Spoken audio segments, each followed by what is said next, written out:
प्रयास करा करो कि बेलपत्र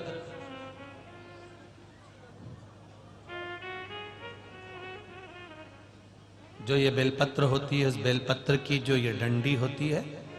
इस बेलपत्र को अशोक सुंदरी वाली जो जगह होती है वहां पर इसका चढ़ाकर डंडी का जो भाग है वो शिवलिंग की ओर हो जाए और यहीं से जल चढ़ाते चढ़ाते चढ़ाते चढ़ाते अशोक सुंदरी से जल चढ़ाते चढ़ाते ओमकार जैसा, ओमकार जब हम अशोक सुंदरी से चालू करेंगे तो वो जल पहले गणेश जी के पास जाएगा, फिर वापिस अशोक सुंदरी के पास आएगा, अशोक सुंदरी से कार्तिकेय के पास जाएगा, कार्तिकेय से महादेव के पास जाएगा। ऐसा ओमकार जैसा जल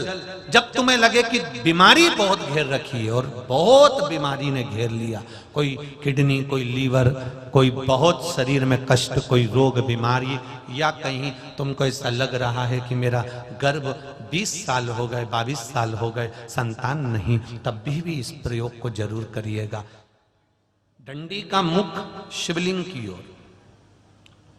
पत्ती का मुख अशोक सुंदरी की ओर,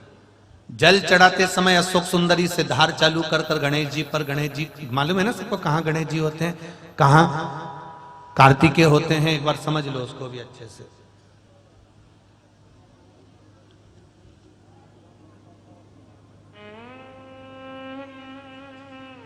ये नीचे का गोल भाग,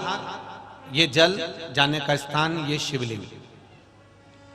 बीच में जो मोटी सी लाइन होती है वो अशोक सुंदरी का स्थान है।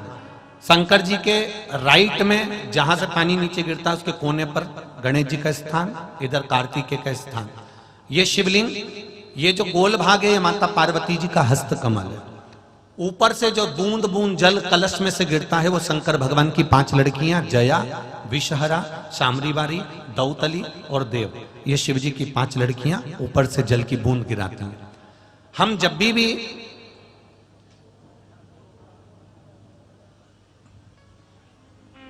अगर इस कार्य को कर रहे हैं तो बेलपत्री जो चढ़ा रहे हैं वो अशोक सुंदरी वाली जगह पर बीच में चढ़ा दिया, डंडी का मुख इधर हो,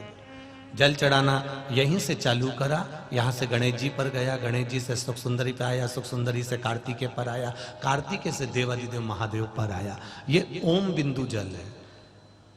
इसको हरिओम जल भी कहता है।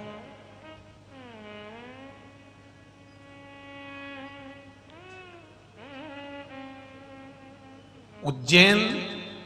महाकाल में भगवान शंकर को सवेरे सवेरे सबसे पहला जो जल चढ़ता है वो हरिओम जल चढ़ता है। आप कभी भी उज्जैन वालों से जाकर पूछना, भस्म रमैया मंडल से पूछना, या उज्जैन के किसी एक व्यक्ति से पूछना, या वहां के